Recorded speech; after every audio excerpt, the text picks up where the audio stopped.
18, versículo 4 diz assim: pois sucedeu que, destruindo Jezabel os profetas do Senhor, Obadias tomou 100 profetas e os escondeu, 50 numa cova e 50 noutra, e os sustentou com pão e água. Diga amém. Vamos ao capítulo 19, versículo 10. É só virar a página. Todo mundo me ouve bem? Diz assim: respondeu ele: tenho sido muito zeloso pelo Senhor Deus dos exércitos, porque os filhos de Israel deixaram o teu pacto, derrubaram os teus altares e mataram teus profetas à espada. E eu, somente eu fiquei, e buscam a minha vida para me tirarem.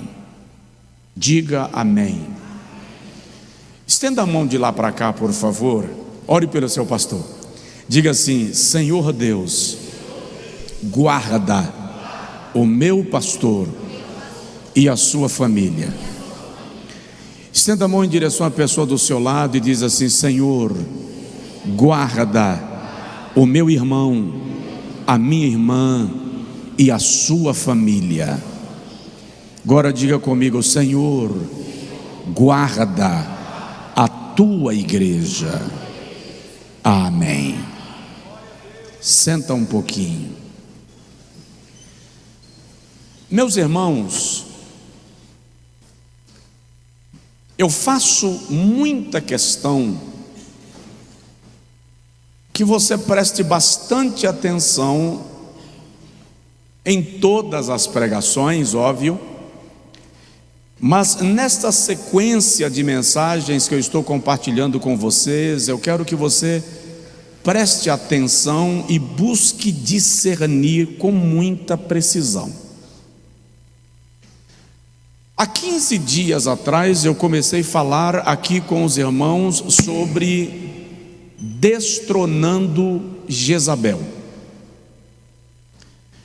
Naquela ocasião eu li para os irmãos o primeiro livro dos Reis, capítulo de número 18, capítulo de número 17, na verdade, quando Acabe se casa com Jezabel, capítulo 16, versículo 29. A Bíblia diz que Acabe fez o que era mal aos olhos do Senhor, mais do que todos os reis que o antecederam.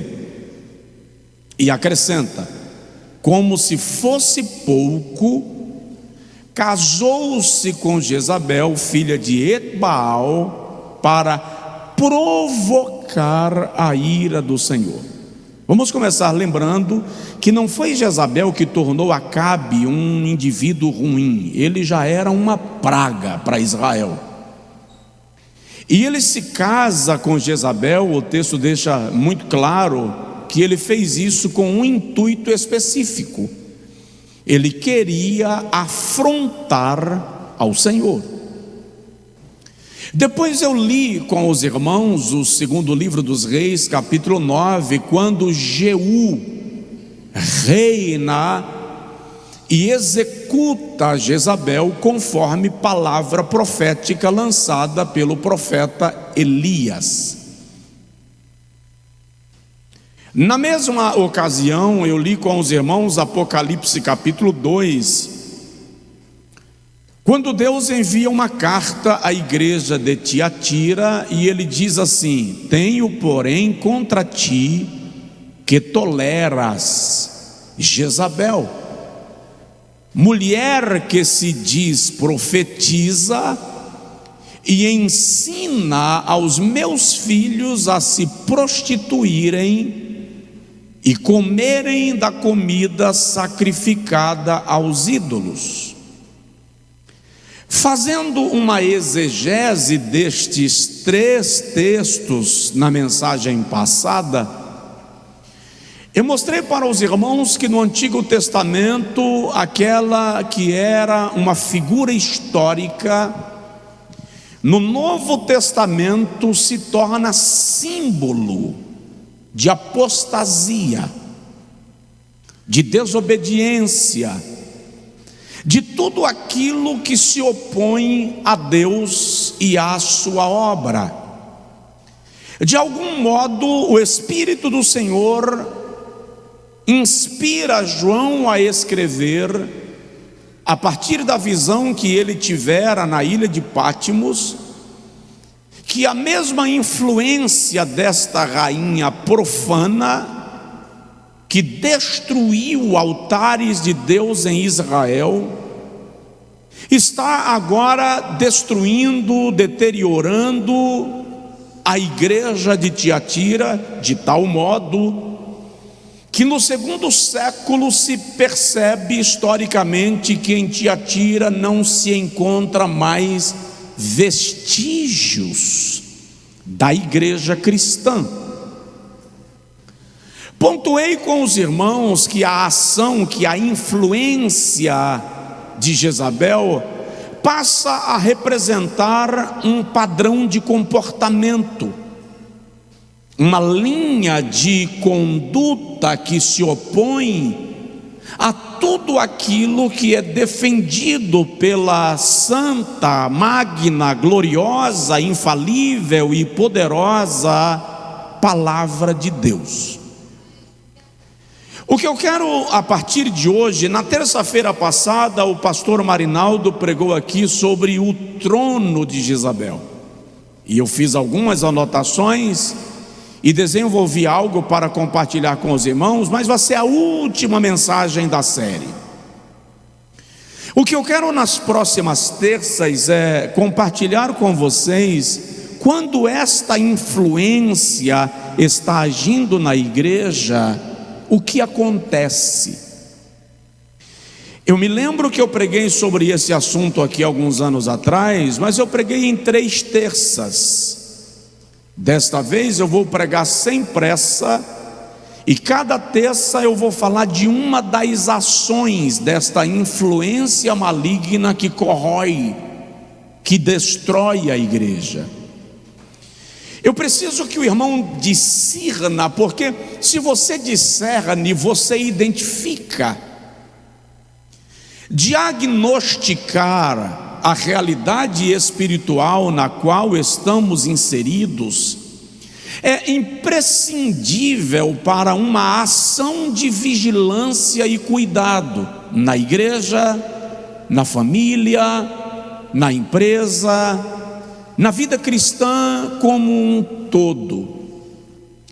Devo lembrar aos irmãos 2 coisas importantes. A primeira é que a maior arma de Satanás contra a igreja e contra o crente de modo individual é a ignorância.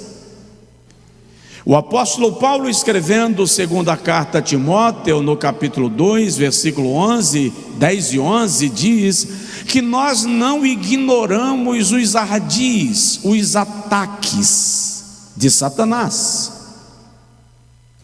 O profeta Oséias, no capítulo de número 6, diz da parte de Deus: o meu povo é destruído porque lhe falta o conhecimento.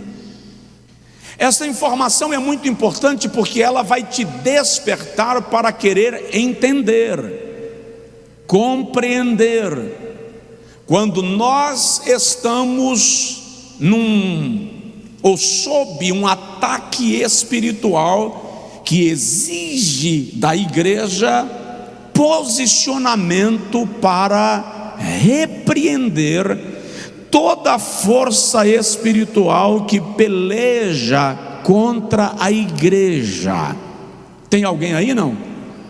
Então lembra que dar glória a Deus de vez em quando não faz mal, e dar glória a Deus o tempo todo faz muito bem.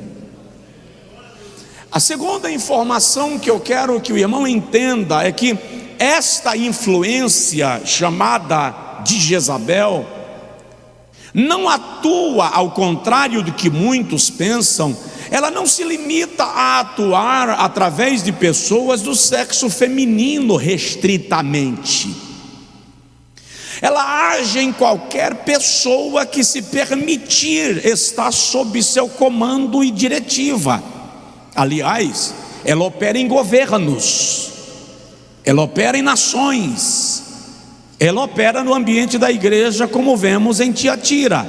E a sua influência só permanece até ela ser apontada, até que ela seja identificada. De modo que a influência espiritual desta malignidade vai sendo quebrada na medida que a igreja percebe uma linha de comportamento, reflexos da sua operação. Hoje eu quero falar sobre a primeira ação desta influência de Jezabel, conforme vemos em Tiatira, que é a destruição dos profetas do Senhor. Se você vai anotar, anota exatamente isso: a destruição dos profetas do Senhor. E deixa eu começar pensando com os irmãos que, se nós falamos em destruição dos profetas, o foco aqui não é apenas a destruição física, mas também a destruição espiritual, a destruição moral, a destruição da influência. E se nós analisarmos bem, nos nossos dias, muitos porta-vozes de Deus, a voz da palavra de Deus está sendo silenciada de forma sutil no ambiente da igreja. Veja o texto que nós lemos. Se conseguir abrir um pouco mais o retorno, irmão Sérgio, para eu afastar o microfone da boca, eu vou agradecer. Veja 1 Reis capítulo 18, versículo 4, que foi o primeiro texto que nós lemos. Diz assim: pois sucedeu que, destruindo Jezabel os profetas do Senhor. Em algumas versões, a palavra destruir, que está na versão que eu tenho à mão, em algumas versões aí é exterminar.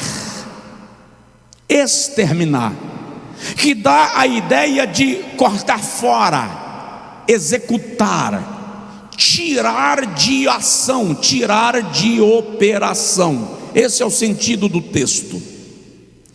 No capítulo 18 ainda, versículo 13, diz assim: porventura não disseram a meu senhor o que fiz, quando Jezabel matava os profetas do Senhor? A expressão literal do texto aqui é assassinato, execução, extermínio letal, cabal, sem chance de sobrevida. Já no capítulo 19, versículo 10, que também lemos, quando Elias conversa com Deus, ele diz: mataram todos os teus profetas. A expressão do texto é arruinar. Arruinaram todos os teus profetas, destruíram todos os teus profetas. Porque é do interesse do nosso inimigo silenciar a voz profética na igreja. Porque é do interesse do nosso inimigo silenciar a voz profética na nossa nação.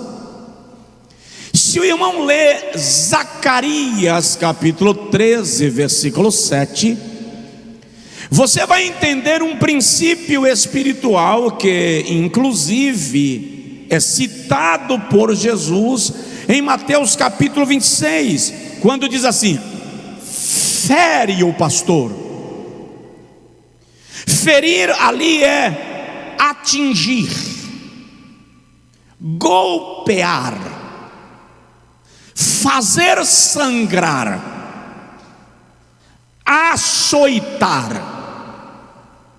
Fere o pastor, açoita o pastor, faz o pastor sangrar, e as ovelhas se dispersarão, e as ovelhas se perderão. Entenda uma coisa, e eu quero que o irmão, ainda que ouve e preste atenção e discerne, não se limite a, ou não se permita deixar de pensar, calcular. Se sentir vontade de chorar, chore. Se sentir vontade de dar glória a Deus, dê glória a Deus. Mas preciso que você entenda que Satanás não faz o que ele deseja se houver alguém com autoridade profética para contestá-lo. A apostasia só prevalece se faltar voz profética. O desvio só prevalece se faltar voz profética. A profanação do sagrado só prevalece se a voz profética se calar.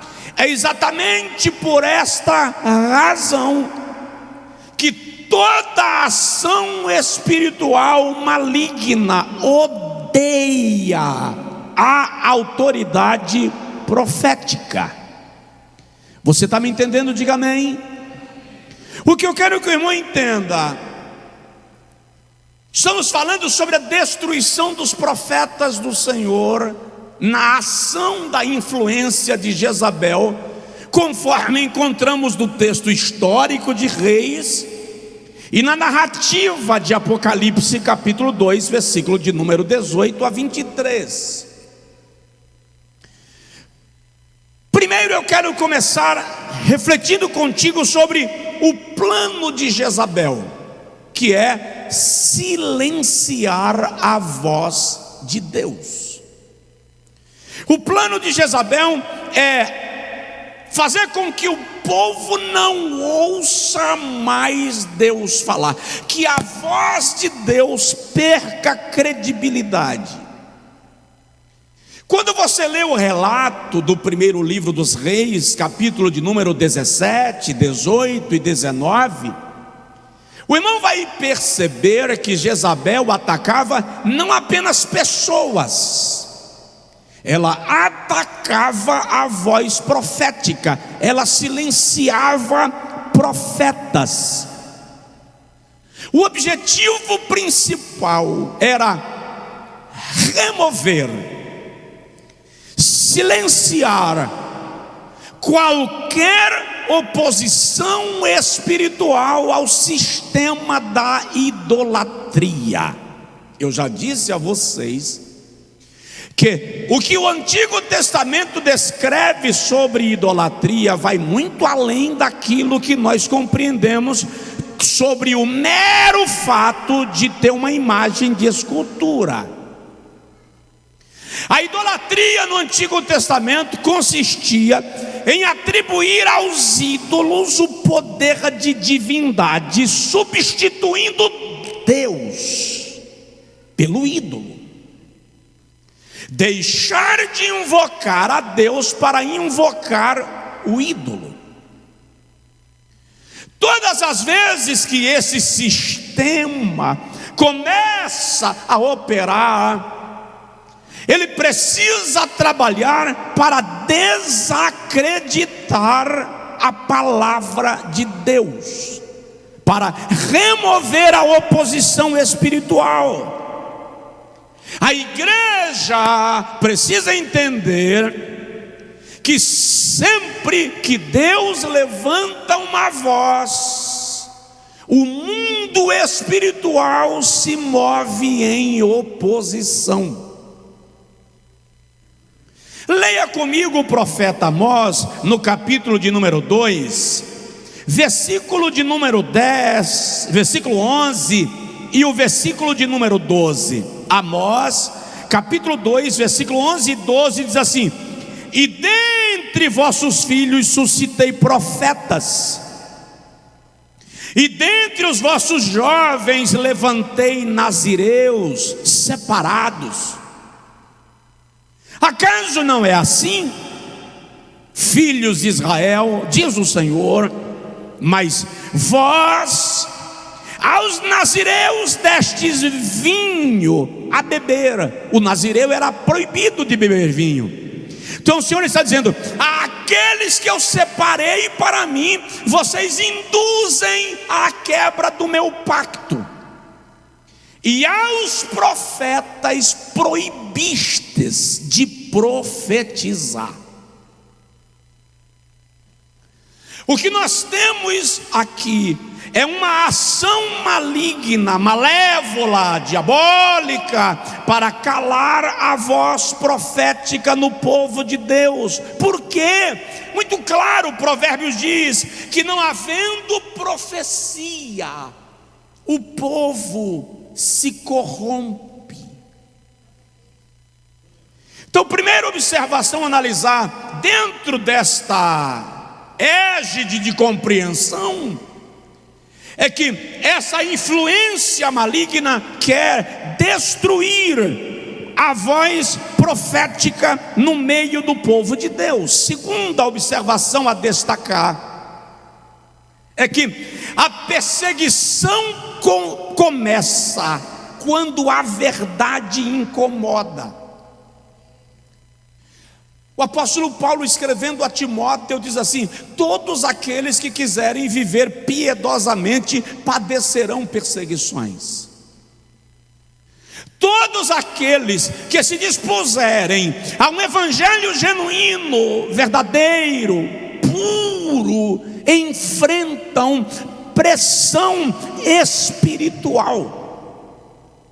Em Israel, os profetas não estavam sendo perseguidos porque cometeram erros, eles estavam sendo perseguidos por causa do confronto ao pecado. Elias confronta Acabe, Jezabel reage. Ele confronta a idolatria, Jezabel se manifesta.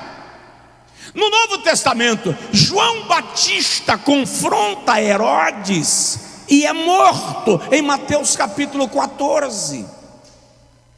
Vivemos um tempo que a pregação do evangelho verdadeiro está incomodando. É interessante que Paulo diz isso na segunda carta a Timóteo capítulo 4, quando ele diz: haverá tempo em que terão comichões dos ouvidos e rejeitarão a sã doutrina.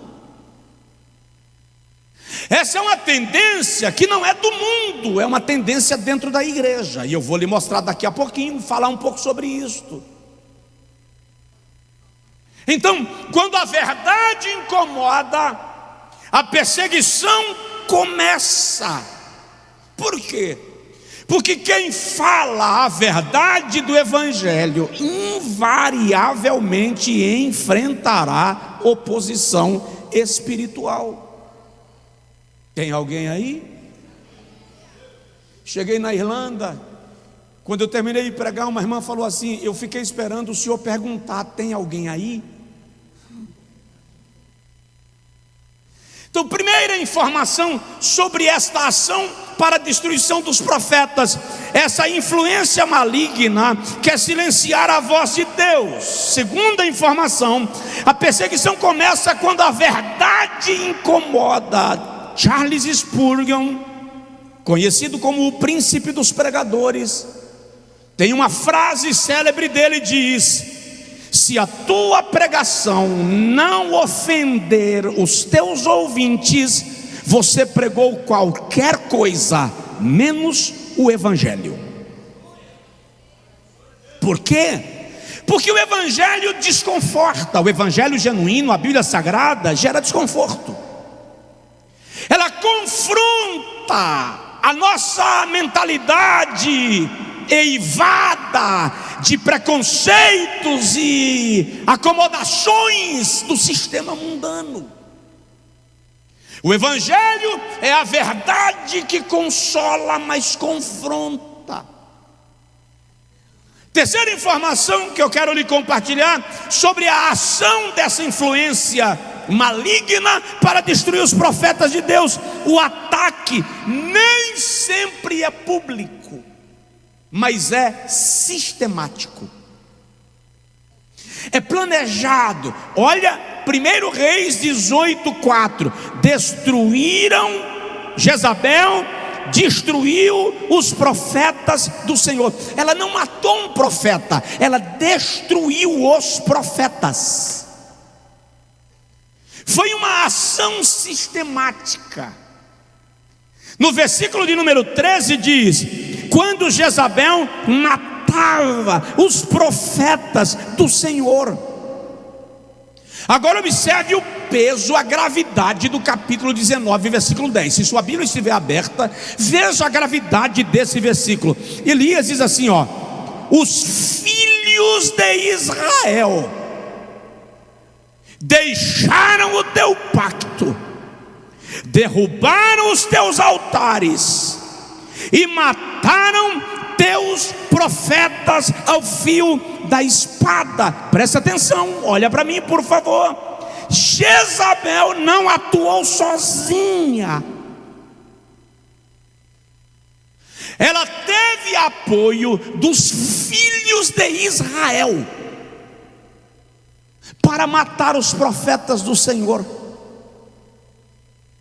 Ela teve associados dentro do próprio ambiente da adoração.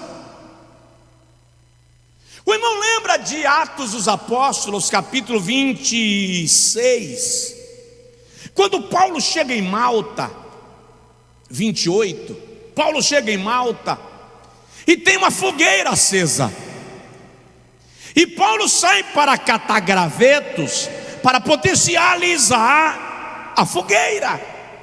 E quando ele vai pegando gravetos, que são elementos essenciais para manter a fogueira acesa, no meio dos gravetos havia uma víbora.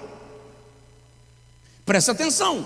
Os gravetos eram elementos para o incêndio, para aumentar a fogueira, eram elementos para o aquecimento, mas no meio deles estava uma víbora. Muitas vezes, em meio ao ambiente da adoração, tem víbora escondida. E é preciso orar para que o fogo do Espírito de Deus queime toda a presença que não está alinhada com o propósito da adoração a Deus. A estratégia é isolar. A estratégia é eliminar. A estratégia é confrontar. Obadias, diz o versículo 4, é um servo de Acabe. Só para você entender, Flávio Joséfo, que é historiador judeu, naturalizado romano, que foi comandante do exército de Israel na guerra do ano 70 e foi capturado pelo Império Romano. Joséfo tem a obra mais completa sobre a história dos hebreus, e ele sugere que esse Obadias é o marido daquela viúva de 2 Reis capítulo 4, da multiplicação do azeite. Ele morreu antes de pagar a sua dívida, e agora o credor veio buscar os filhos para servirem como escravo. É só para você fazer uma conexão dos textos. Obadias esconde os profetas do Senhor. Mas o que você observa é que há uma operação de Jezabel numa perseguição organizada. Ela tem olhos espalhados em todo o território de Israel. Veja aqui no capítulo 19, versículo 10, Elias diz assim, mataram os seus profetas e procuram a minha vida. Não é só Jezabel que está procurando a vida de Elias. Tem gente espalhada em Israel observando Elias para ver onde ele passa, para informar a Jezabel. O que eu vou falar é pesado, mas isso se dá quando Satanás consegue usar gente de dentro da própria igreja para destruir a voz profética no ambiente da igreja. É quando o inimigo encontra corações disponíveis para ele mesmo operar através de crentes contra a própria igreja. E não precisa ficar endemoniado para isso. Você lembra de Pedro? Eu te digo que tu és o Cristo, o Filho do Deus vivo. Aí Jesus diz assim: bem-aventurado és tu, Simão, filho de Jonas. Quem te revelou essa verdade não foi carne nem sangue, foi o meu Pai que está no céu. Pedro, no Novo Testamento, é o primeiro homem a afirmar diretamente, categoricamente, irrefutavelmente, indubitavelmente, que Jesus é o Filho de Deus enviado por Deus. Foi tão grande essa revelação que Jesus diz: não foi carne nem sangue quem te revelou, não é resultado da tua percepção, foi o meu Pai quem te fez entender. Daqui a pouco Jesus diz assim: olha, é necessário que eu morra, o Filho do Homem será morto por mão de pecadores, mas ao terceiro dia ressuscitarei. Aí Pedro diz assim: ô mestre, faz favor, vem cá Jesus, vem cá, sai aqui do meio dos outros, deixa eu falar um negócio para o senhor. Pedro chega perto de Jesus e fala assim: para de falar bobagem. Que conversa é essa, mestre? Tem pena de ti mesmo. O camarada que acabou de receber a maior revelação da graça, agora Jesus olha para ele e diz: para trás de mim, Satanás. Tu não pensas nas coisas que são dos céus, mas naquelas que são da terra. Pedro, por alguma razão, entrou numa atmosfera de influência maligna e deu lugar ao diabo. Quanto crente dando lugar ao diabo na igreja, dando lugar ao diabo na internet, para desconstruir a própria autoridade profética. E eu quero declarar em nome de Jesus que a voz do Senhor brade na terra em favor do seu povo.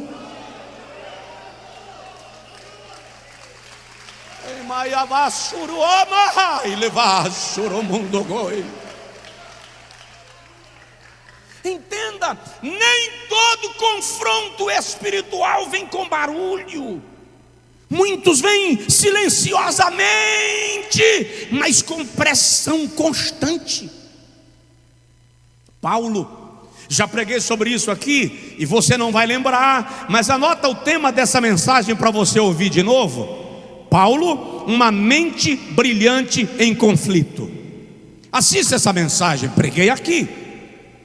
Paulo faz um relato de todos os seus sofrimentos: naufrágios, apedrejamento, perseguição, chicoteadas, prisões, chuvas, tempestades, voragens, viagens difíceis. E ele conclui dizendo: além de tudo isto, pesa sobre mim uma pressão interior. Você não faz ideia da pressão espiritual que sofrem aqueles que decidem defender a verdade das sagradas escrituras. Porque há um sistema organizado, maligno, para silenciar a voz profética na igreja, na família, na nação, na sua casa, no nosso estado, na escola. Mas maior é aquele que está conosco do que aquele que está contra nós. Só quem crê, dê brado de glória, louvor, exaltação. Quando você adora, muralhas caem.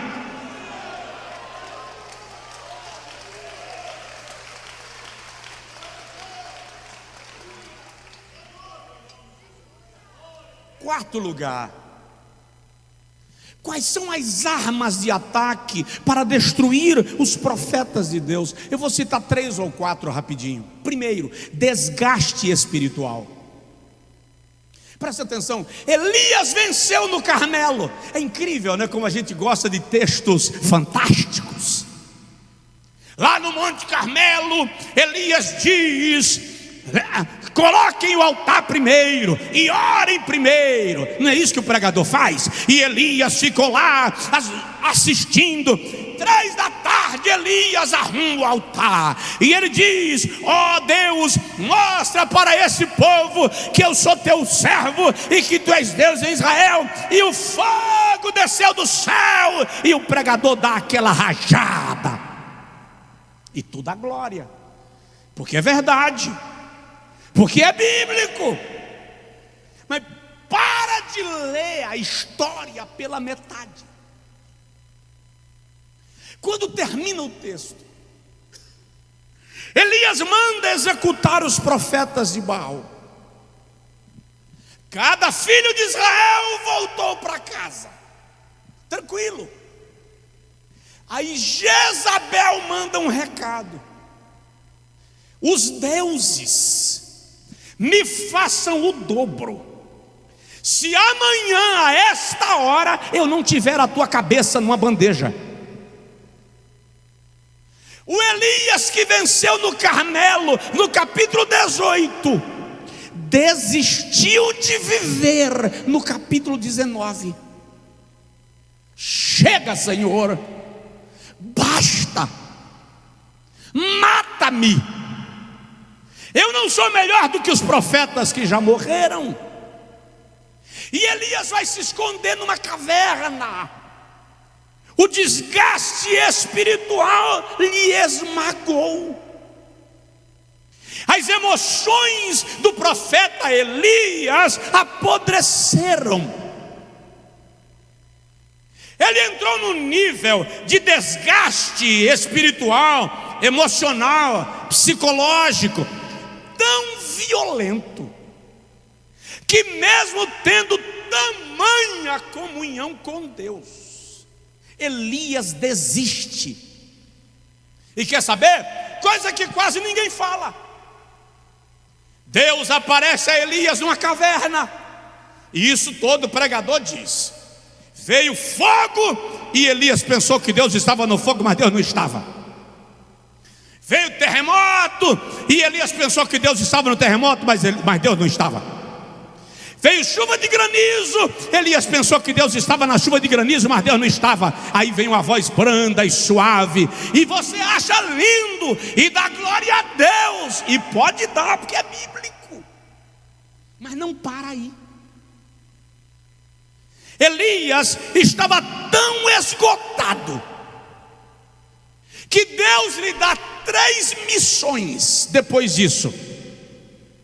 Volta pelo teu caminho, escolhe Eliseu para ser teu sucessor, unge Jeú como rei sobre Israel, e unge o rei da Síria. Sabe o que Elias fez? O Elias que a Bíblia coloca no Novo Testamento como exemplo de fé.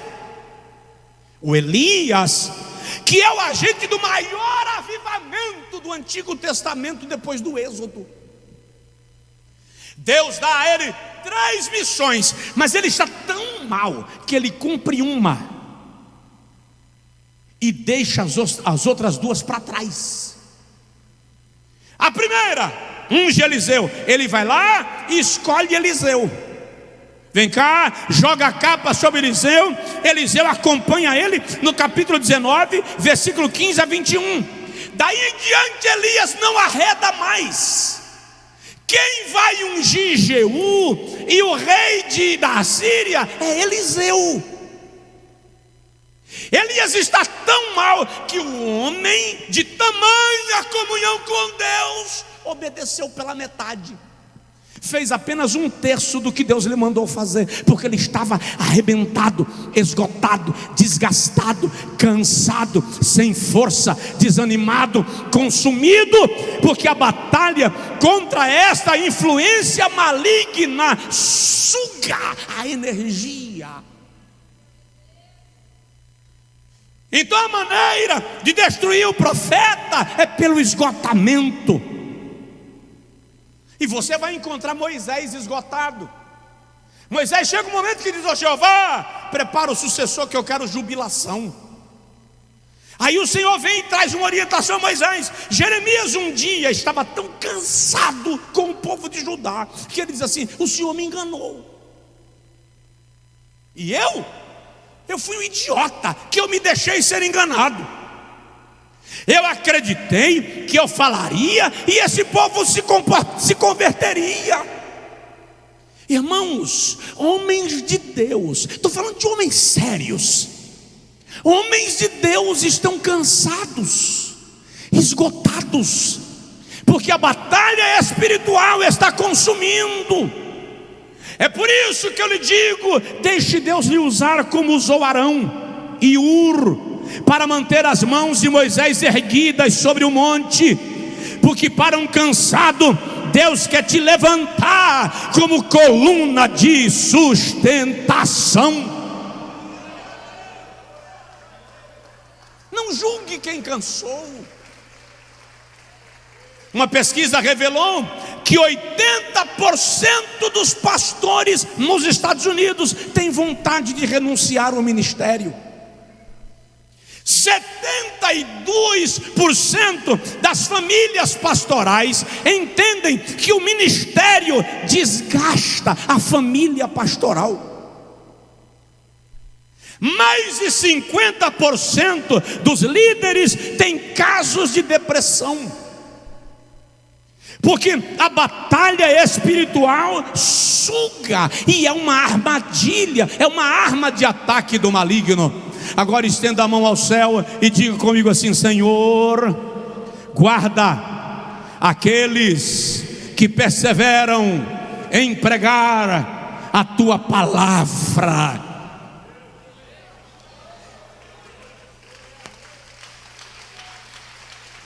A segunda arma de ataque dessa influência maligna é a cooptação.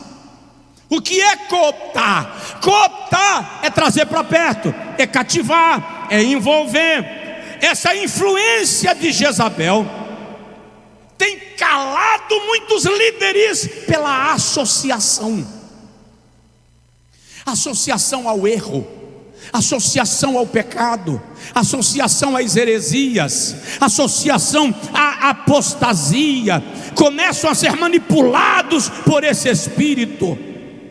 Existem pelo menos 2 líderes em Israel que mergulharam por completo nesse cenário. Um deles foi Eli. Eli teve o seu ministério estragado, porque perdeu o poder de condenar o erro por causa do comportamento dos seus filhos. O outro foi Saul. Perdeu completamente o poder, saiu da vontade de Deus por causa da vaidade. Ele dependia do aplauso da multidão. Olha bem para mim, preciso lhe dizer isso. Todas as vezes que um pastor, que um líder, que um profeta passa a depender de aplauso para acreditar na sua missão, para acreditar no seu chamado, para acreditar na sua vocação, ele acabou de estragar o ministério que recebeu.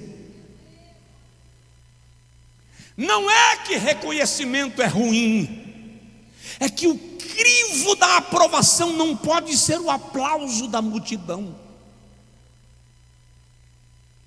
O crivo da aprovação é chegar para orar e sentir Deus dizendo: você cumpriu a missão que te dei, você falou o que te mandei, você está fazendo o que te determinei, você está vivendo conforme eu estou te exigindo.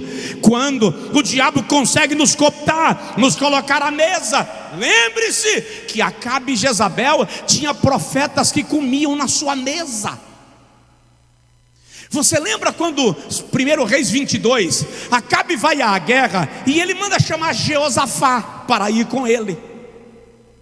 No meio da viagem, Jeosafá diz assim: não tem na região um profeta que devamos consultar para saber qual é a vontade de Deus?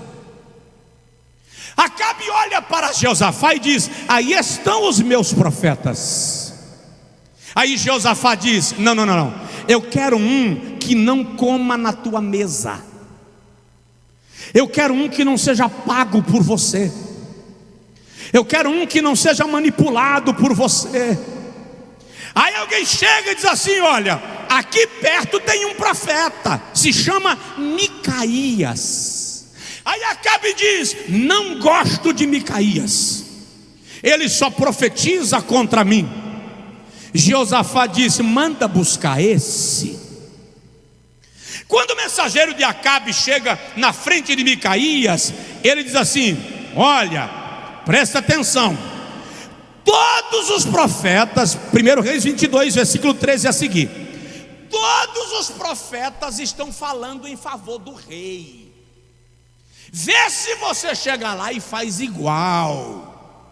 Micaías diz assim: em verdade vos digo que tudo que o Senhor me disser, isto eu falarei. Aleluia. Ainda existem homens e mulheres de altar, ainda existem homens e mulheres que primam pela autoridade espiritual. E quando Micaías chega diante de Acabe, ele diz: se tu fores para a guerra, não voltarás. Acabe dá um soco no rosto de Micaías, e Acabe dá uma ordem: prendam-no no poço, no porão, deem a ele apenas pão de amargura e água de angústia, até que eu volte da guerra. Micaías olha para Acabe e diz: se tu voltares desta batalha, Deus não falou pela minha boca. Acabe, sabendo que corria risco de morrer, foi bandido, salafrário, safado, o que era típico da sua natureza. Ele chamou Josafá e diz: você se veste com as vestes reais, toma as minhas vestes reais, tá? Você tira a roupa de soldado, veste as minhas vestes reais e você comanda a batalha, porque eu vou me vestir de soldado e eu vou para o meio do exército. Na verdade, o que Acabe queria era colocar Josafá na mira do inimigo.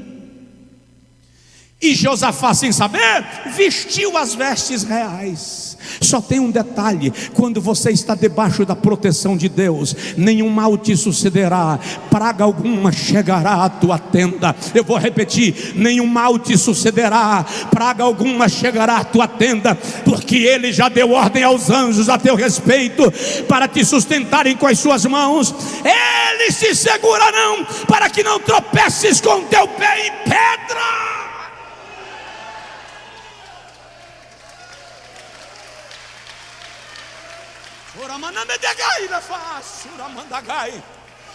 Um soldado inimigo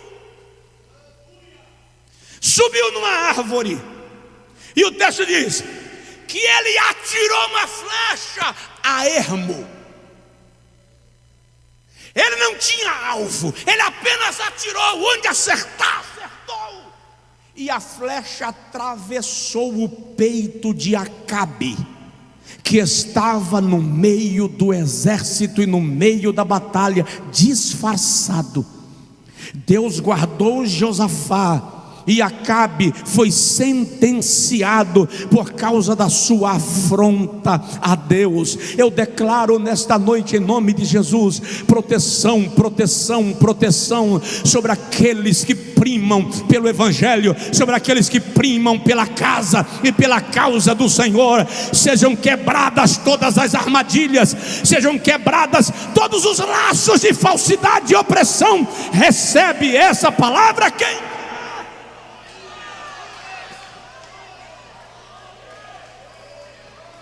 Eu sei que cadeias estão sendo quebradas, eu sei que o inimigo está sendo desmantelado, eu sei que a espada do anjo do Senhor está cortando laços. Ouço o que eu estou lhe dizendo, eu ouço barulho de espadas tiritando no mundo espiritual, cadeias estão sendo quebradas.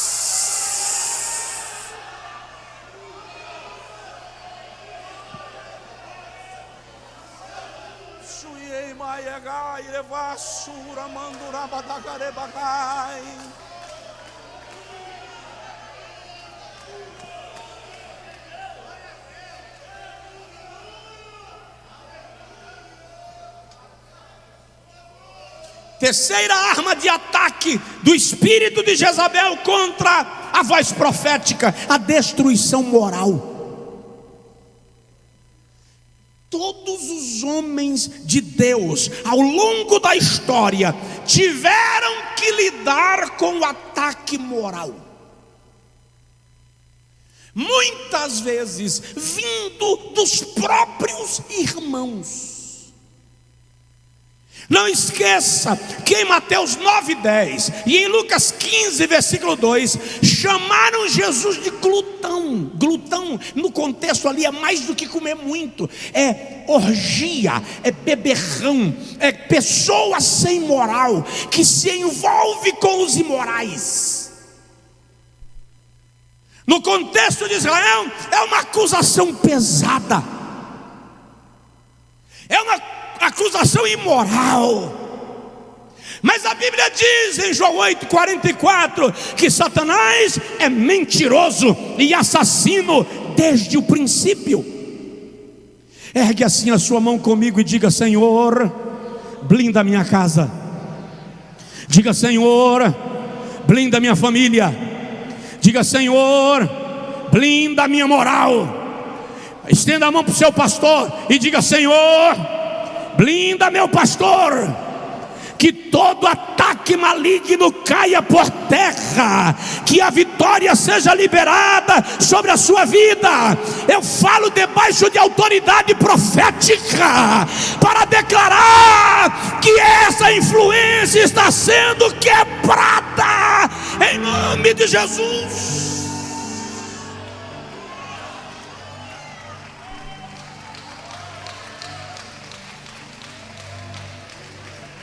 Talvez você não esteja percebendo, mas há um trabalho organizado para desconstruir a autoridade da igreja nesse país. Talvez você não esteja percebendo, mas há um trabalho orquestrado para desacreditar o trabalho da igreja nessa nação. Vigia, discerne, fique atento. E o diabo, a arma de ataque dessa influência maligna é a destruição física. O ataque inclui embates físicos. Quando percebe que pelo ataque moral não conseguiu, pela cooptação não deu certo, pelo esgotamento não funcionou, vem os ataques contra a saúde, acidentes. Por isso que eu te digo, vigia. Eu disse esses dias para o pastor Emerson, e falei essa semana com ela, eu fiquei covarde. Gente, antigamente eu corria, mas eu andava em velocidade, que até o anjo olhava para mim e dizia: eu vou acompanhar, porque se eu não acompanhar, ele vai se jogar no precipício. Mas hoje, gente, quando passa daquele limite básico, dá uma sensação chata. Na verdade, você vai desenvolvendo o senso de responsabilidade. E você vai percebendo que você não pode ficar brincando com o adversário. Você não pode ficar gerando oportunidades para ele. Você não pode ficar gerando situações que favoreçam o inimigo. Ore pela saúde dos líderes da sua família. Ore pela saúde dos líderes da sua igreja. Ore pela saúde do seu pastor. Parece advogar em causa própria, mas eu estou falando de responsabilidade espiritual. Até porque o seu pastor ora pela sua saúde. O seu pastor, esse que vos fala, ora pela saúde dos seus negócios. Oro pela saúde da sua família. Que o Espírito de Deus guarde a nossa vida. Que toda seta de enfermidade seja cancelada em nome de Jesus. Eu já vou terminar. Mas nós não podemos permitir que a voz profética se cale nesta nação. Nós não podemos permitir que a voz profética se cale nesta igreja, nesta cidade. O inimigo não pode prevalecer. Que essa influência seja repreendida em nome de Jesus. Nas próximas terças nós vamos falar de outros aspectos da influência de Jezabel na igreja, e eu quero que você discirna para repreender. E lhe digo isso não apenas acerca do seu pastor. Qualquer pessoa que chegar na sua casa falando mal de um pastor qualquer, de um líder qualquer, diga para ele: aqui na minha casa não, irmão. No meu carro não. Na minha loja não. Quando lhe mandarem um link acerca de alguém que é voz profética com uma notícia ruim, escreva para a pessoa e diga: não compartilhe comigo esse lixo. Não tenho interesse. Já fiz semanas de jejum por homens de Deus que estavam em crise. Alguns deles nem me conhecem, nem sabem que eu existo. Esses dias cheguei na cidade de Três Lagoas, e uma pastora chegou para mim e disse: meu filho, quantas noites passei de joelhos clamando para Deus não deixar você sucumbir. E eu disse para ela: minha irmã, essa é a única explicação para a gente conseguir ficar de pé. São os anônimos, de joelhos nas madrugadas, às vezes nos montes, os simples que derrubam o corpo no pó e vão clamar para que homens de Deus permaneçam de pé. Igreja brasileira, ore pela sua liderança, interceda pela sua liderança. Laços precisam ser quebrados. Eu termino falando duas coisas importantes sobre a influência de Jezabel na destruição dos profetas, e a penúltima é o sentimento de isolamento do profeta. Você sabia que, regra geral, líderes são pessoas solitárias? Mesmo em meio à multidão, existe uma solidão chamada de solidão social. Olha o que Elias diz: só eu fiquei. Capítulo 19, versículo 10.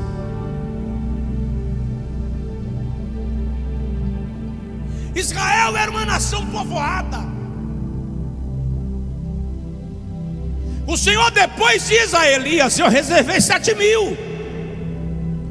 Mas Elias está dizendo: só eu fiquei.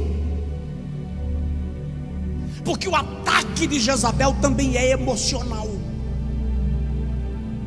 Faz você se sentir só. Eu tenho me deparado com muitos homens de Deus, mulheres sérios, pensando em autoextermínio, pela solidão. Preguei uma mensagem outro dia no encontro de pastores, que quando terminou o culto, um pastor chegou para mim aos prantos. Ele disse: eu não viria,